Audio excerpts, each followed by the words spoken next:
Parents planned, Arson to cash insurance and frame me. My GF helped, my brother lit the fire, and police caught him with gasoline. Everyone went to jail. As a 28-year-old male, I grew up as the invisible second son in a family where my older brother, Logan Pierce, 32, was treated as if he were king. Do you know those households where one child can do no wrong and everyone else exists just to promote that child's narrative? That basically sums up my childhood. I was the forgotten son, the afterthought, the one who existed solely to make Logan Pierce appear better in contrast. Growing up in the Pierce household was like being a background character in someone else's film. Logan Pierce was always seen as the most successful by my parents. Not because he accomplished anything exceptional, but because he had a knack for puffing himself up while achieving the absolute minimum. The guy could fail an exam and then convince my parents that he was wronged by a prejudiced teacher. He might smash a car and make it appear as if he were a hero who escaped a terrible scenario. He could arrive late to everything and still be commended for getting things done.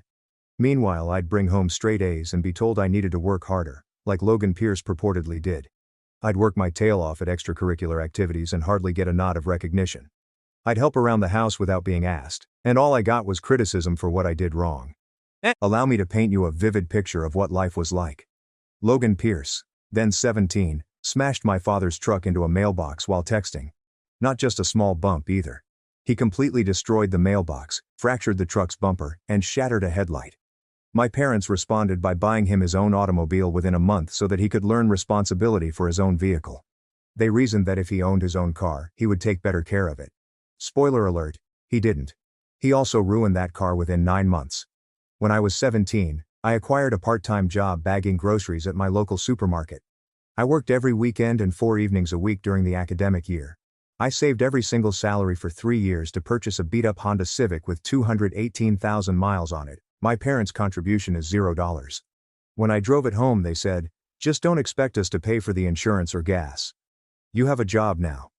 Meanwhile, despite the fact that Logan Pierce was 21 years old and had already totaled one vehicle, they continued to pay for his insurance. The preference extended beyond tangible items. It was integrated into every part of our family dynamic. Every discourse centered around Logan Pierce. Every family event revolved on his accomplishments, no matter how modest. Every holiday was a celebration of Logan Pierce's current activities. Christmas was always a Logan Pierce holiday, with me as an afterthought. I still remember this Christmas when I was 15. Logan Pierce's stack of presents was so high that it resembled a retail display. A new gaming console, the latest games, designer clothing, an expensive watch, and nearly $1,000 in gift cards. My pile had 4 packages, a sweater 2 sizes too big, a box of socks, a gift card to the grocery shop where I worked, Real Inventive, Mom, and a copy of some self-help book about attaining your full potential. Nothing I asked for. Nothing indicated that they were aware of my genuine interests or hobbies. When I looked dejected, Mom just stated, "Logan's graduating soon. He needs things for his future." Never mind that I was also a high school student with my own future to consider. Never mind that I had given her a detailed list of what I wanted, the majority of which were less expensive than what Logan Pierce received. The double standards applied to everything. Logan Pierce received a D in calculus, so my parents hired a tutor, criticized the teacher and eventually changed the grade through a series of complaints to the principal. When I received a B+ in advanced placement history, my father expressed disappointment and wondered why I hadn't tried more. A B+ indicated a lack of effort, whereas a D demanded pity and assistance. When Logan Pierce stayed out beyond curfew, my folks felt he was just having fun with his pals and told him to text the next time.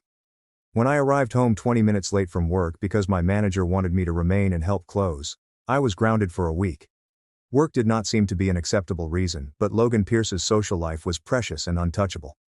I recall one occasion in 10th grade when we both had events on the same Saturday. Logan Pierce played a regular season basketball game, nothing extraordinary. I had the regional finals for the academic decathlon, which I had been preparing on for months. Guess which event my parents attended? They did not even pretend to be conflicted about it. Mom just remarked, "Logan needs more support, you'll do fine on your own." I earned first place in my division. They learned 4 days later when a neighbor congratulated them. The message was clear from the beginning. Logan Pierce was important, and I was merely there to fill in.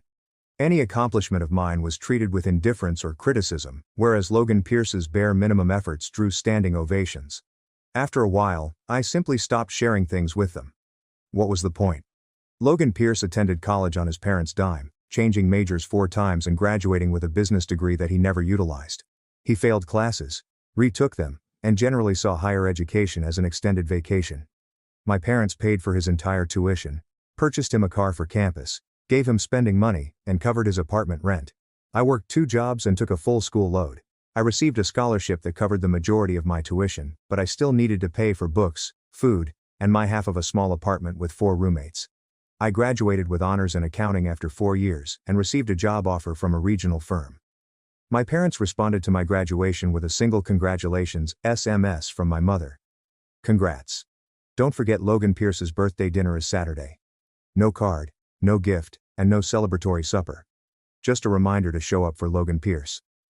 By the time I was 24 and starting my career at the accounting firm, I had very much accepted my position in the family hierarchy. I was the dependable one. The one they called when they needed something done correctly, the one that showed up when requested and never complained. But I was never the person they celebrated or prioritized.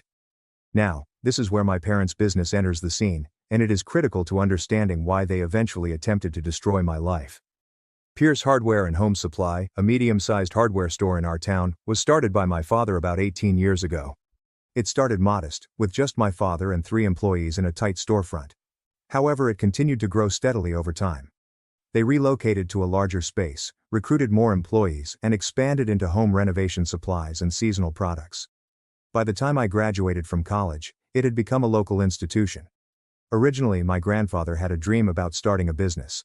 Grandpa Harold Pierce had spent his entire life working in construction and had always wanted to open a hardware store where workers could acquire quality products and honest guidance. When he died, he left my father enough money to fully realize that goal. Dad named it Pierce Hardware, in honor of Grandpa Harold.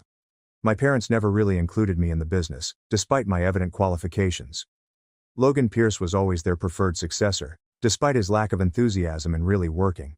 He had some ambiguous title like operations consultant, which really meant he turned up when he felt like it, made grand statements about stuff he didn't understand, and got paid for doing nothing of significance. I've offered to help with their books several times over the years. I was truly an accountant who specialized in small business finance. I could have analyzed their systems, streamlined their tax status, assisted them with budgeting and planning, and spotted issues before they turned into disasters. But my father usually brushed me off with, "We've got it handled. Don't worry about it, Logan's taking care of that side of things." One time I sat down with my father and showed him a basic cash flow analysis I'd created using publicly available store statistics. I identified some troubling tendencies and proposed some modifications that could improve their margins. He stared at it for about 45 seconds saying, "Interesting," and then turned the conversation to something Logan Pierce was doing. He didn't mention it again. That study would have revealed they were in trouble 3 years before the crisis occurred. But what did I know? I was just a real financial professional. Logan Pierce's handling of the finances was like putting a baby in charge of air traffic control. The guy couldn't balance a checkbook, let alone handle a small business's finances. He'd authorize orders without verifying inventories, give his buddies discounts without tracking them, and overall treat the store as if it were his personal piggy bank. But in my parents' perspective, he couldn't do anything wrong. So he was definitely the best candidate for managing their livelihood. Around 5 years ago I met Madeline Maddie Cross at a friend's birthday celebration. She was lovely, and her laugh made you feel like you were the funniest person in the room.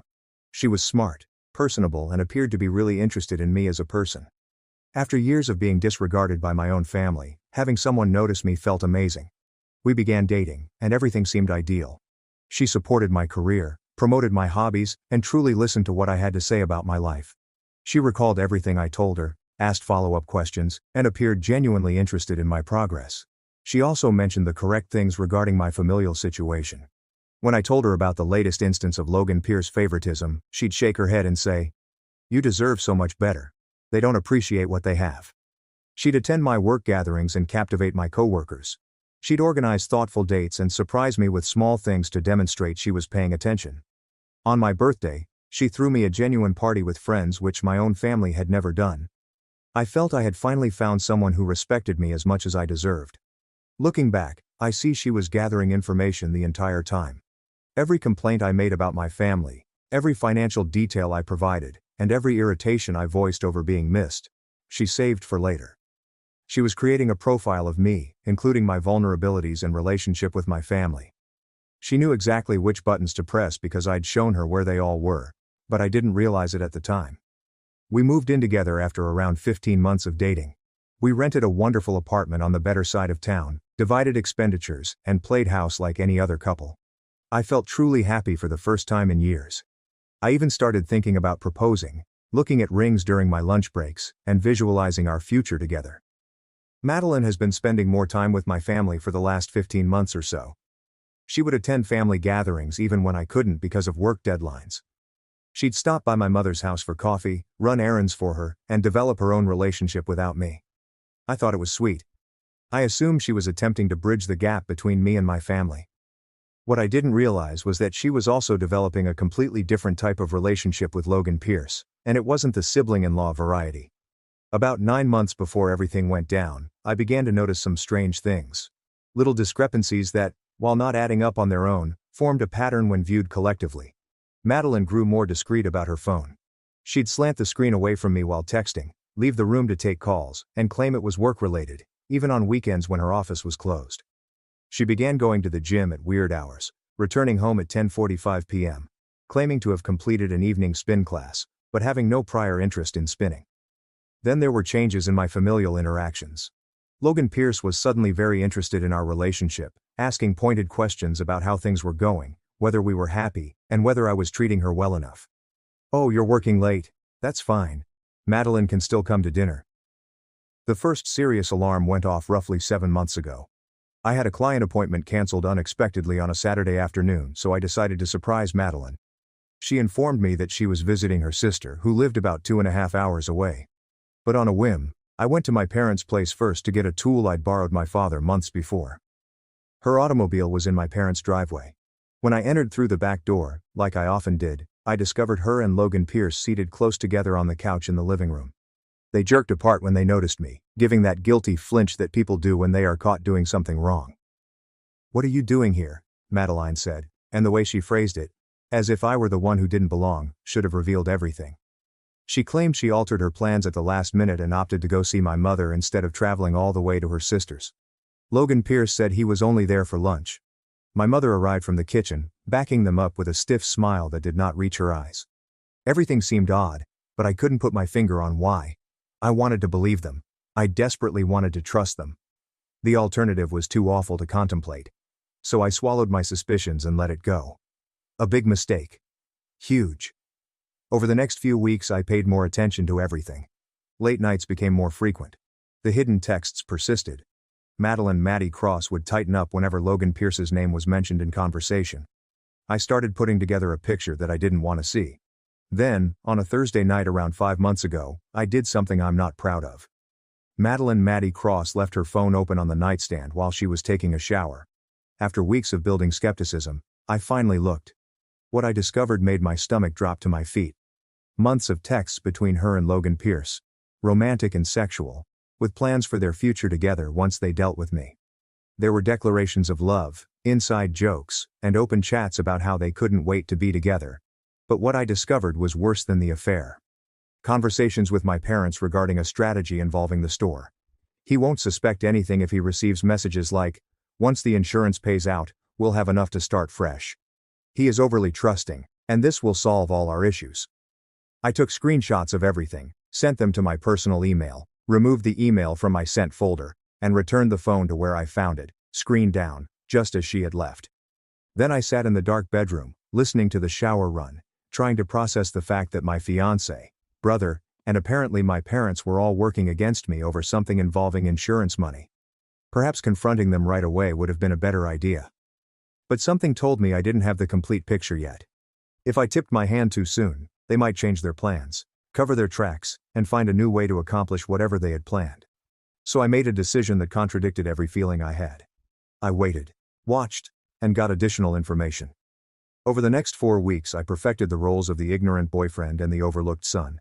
I smiled at Maddie Cross, made small talk with Logan Pierce when he came around, and went to my parents for Sunday dinners as if nothing was wrong, but I was listening to everything, monitoring their body language, and keeping track of who was texting who and when. I also began doing some digging on my own. Through some public record searches and chats with an old classmate who worked at the local bank, I cobbled together a horrific story. Pierce Hardware was not only suffering, but also drowning in debt.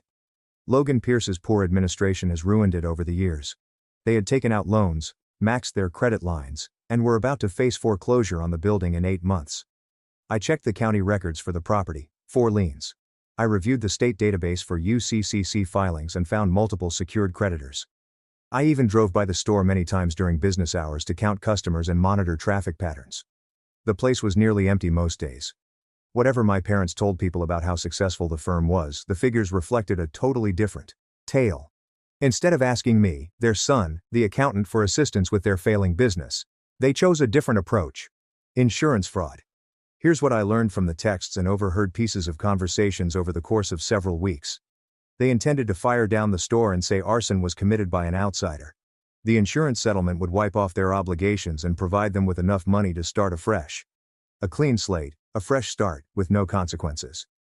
They'd even discussed using some of the money to help Logan Pierce and Maddie Cross relocate to a warmer climate, such as Florida or Arizona. But arson investigations are comprehensive. Insurance companies do not simply hand over $500,000 without asking questions. They dispatch investigators, recruit forensic experts, and search for contradictions and stories. They'd need someone to blame, someone to take the fall, someone whose motivation would satisfy investigators and allow them to collect their money without being scrutinized. Guess who they had chosen as their scapegoat? They had ignored and belittled their son for 28 years. Me. The concept was actually quite elaborate for a family of idiots that couldn't manage a hardware business. They had been setting me up for months, but I had been too preoccupied with the Maddie Cross scenario to notice. Apparently, my father had been telling store employees that I was upset about being kicked out of the family business. He'd told suppliers that his younger son had resentment issues and had made vague threats against the store.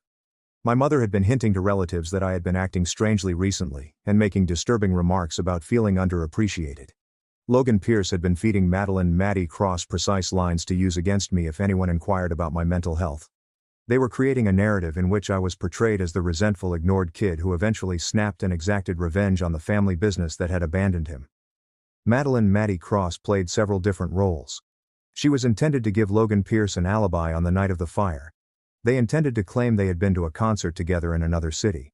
She was about to discover bogus evidence pointing to me, which they had planted in our apartment. And once the insurance paid out and I was facing criminal charges, she and Logan Pierce would flee with their portion of the money, leaving me to rot. The night they chose to carry out their plan was a Thursday, roughly 4 weeks after I discovered the texts.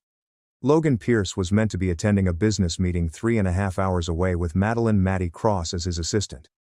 My parents were visiting my aunt 75 minutes in the opposite way, creating their own alibi. And me?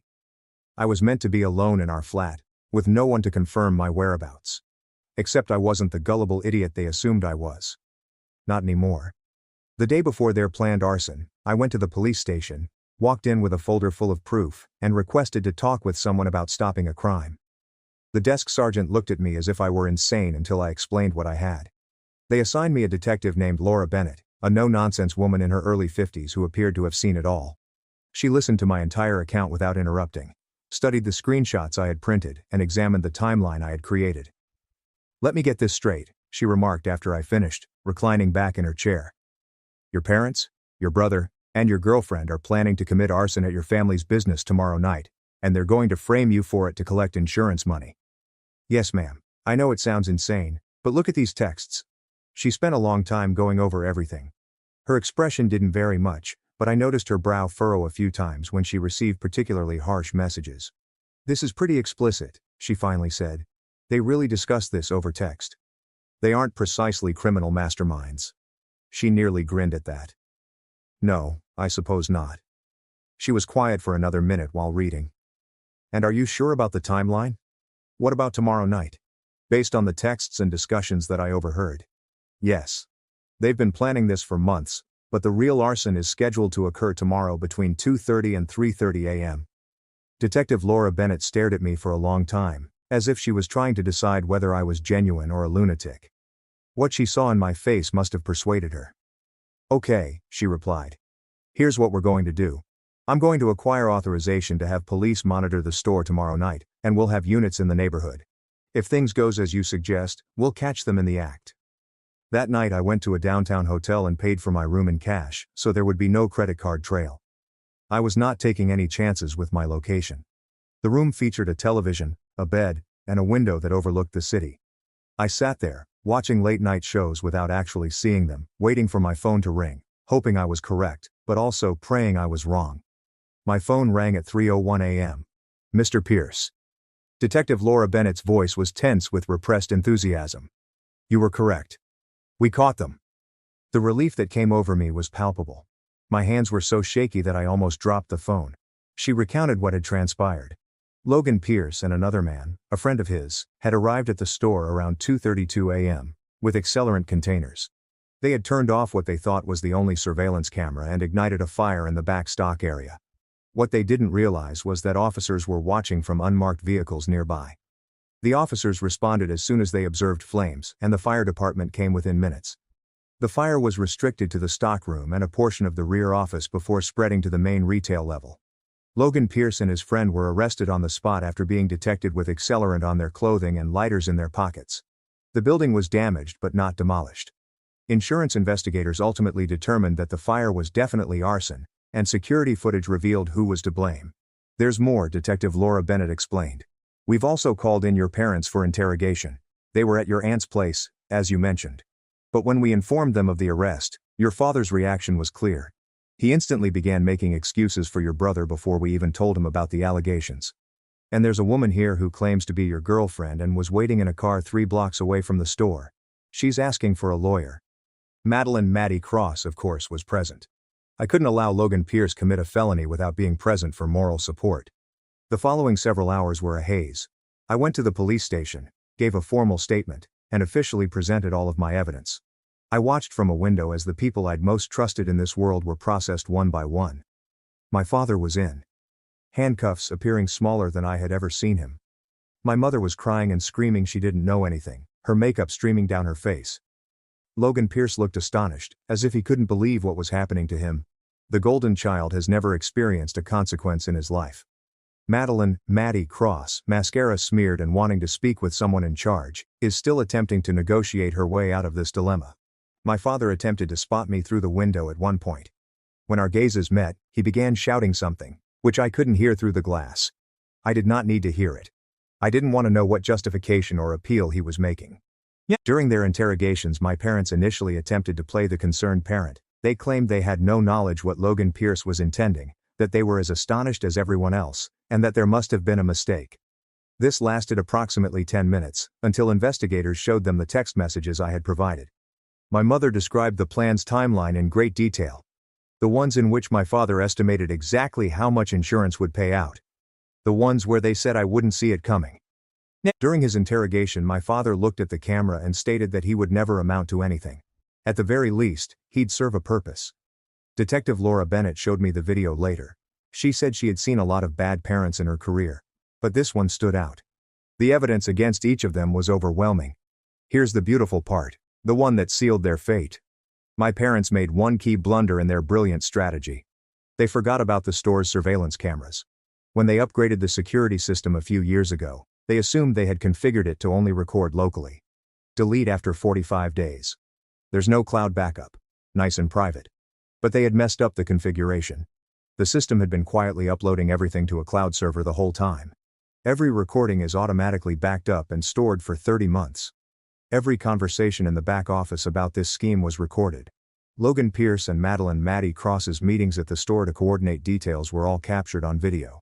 Every detail of their conspiracy was documented and automatically uploaded to a server they had no idea existed. The investigators discovered months of footage. My parents huddled in the back office, literally drawing diagrams of how they'd make the fire look like it was started by me. Logan Pierce and Madeline Maddie Cross have romantic encounters in the stockroom between planning sessions. My father practiced what he would say to insurance adjusters.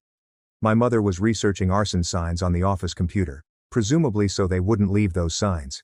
It was as if they had produced their own true crime documentary and then given it to the prosecutors.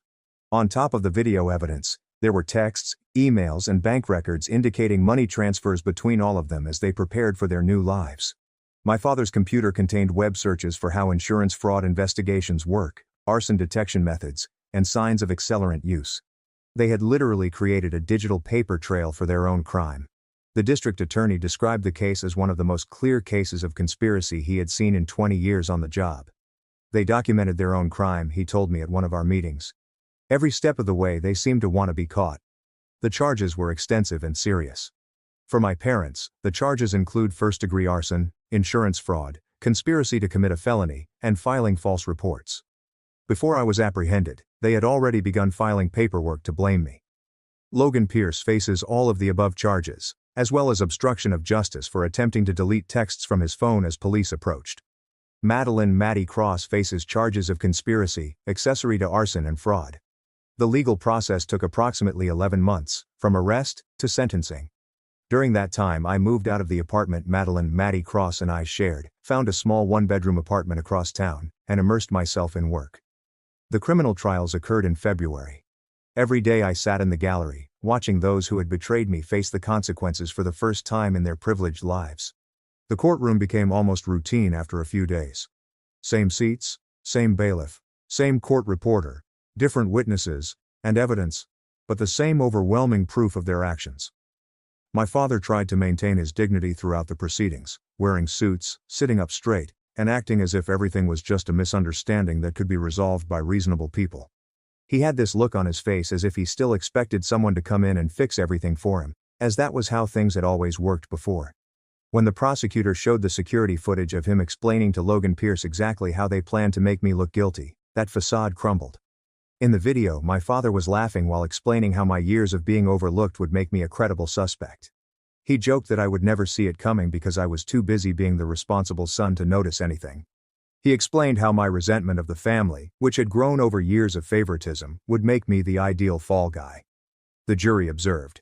14 people who had never met me witnessed the kind of father I had grown up with. Several of them gave me sympathetic looks. After the footage was shown, his attorney requested a recess. My father looked like he wanted to vomit. When they returned, he was unable to make eye contact with anyone. My mom cried through most of her testimony, playing the victim card as hard as she could. She claimed my dad had pressured her, that she was just trying to save the family business, that she never wanted to hurt me, and that she didn't understand the full scope of what they were planning. She stated at one point that she always loved both of her sons equally. Several people in the gallery audibly scoffed at that one. The prosecutor destroyed her on cross-examination.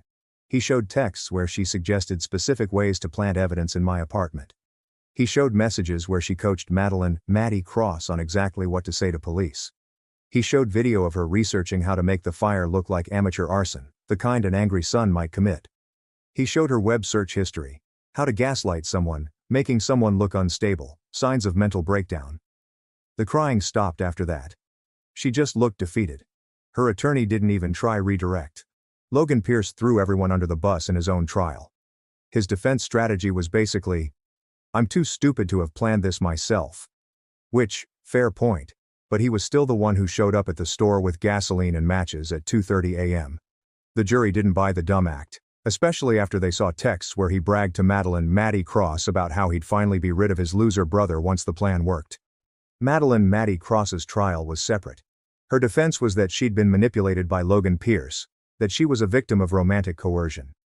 It might have worked if there wasn't video evidence of her actively participating in planning meetings, initiating conversations about specific details of the scheme, and generally being just as guilty as everyone else. She got convicted on all counts. The sentencing was satisfying. My dad got 9 years in state prison. My mom got 7 years. Logan Pierce got 8 years, plus 4 years of probation after release.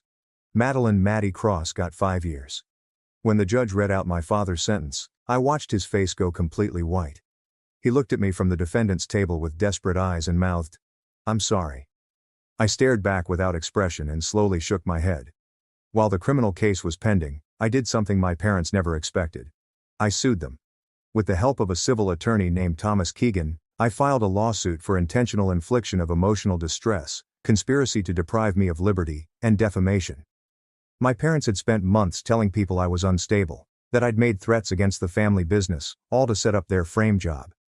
Those lies had spread through our community, damaged my reputation, and could have destroyed my career if things had gone differently.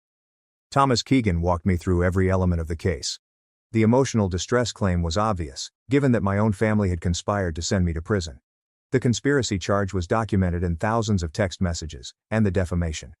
We had witnesses who'd heard my parents spreading lies about my mental state, suppliers who'd been told I was dangerous, and employees who'd been warned to watch out for me. The civil suit also targeted the family business directly.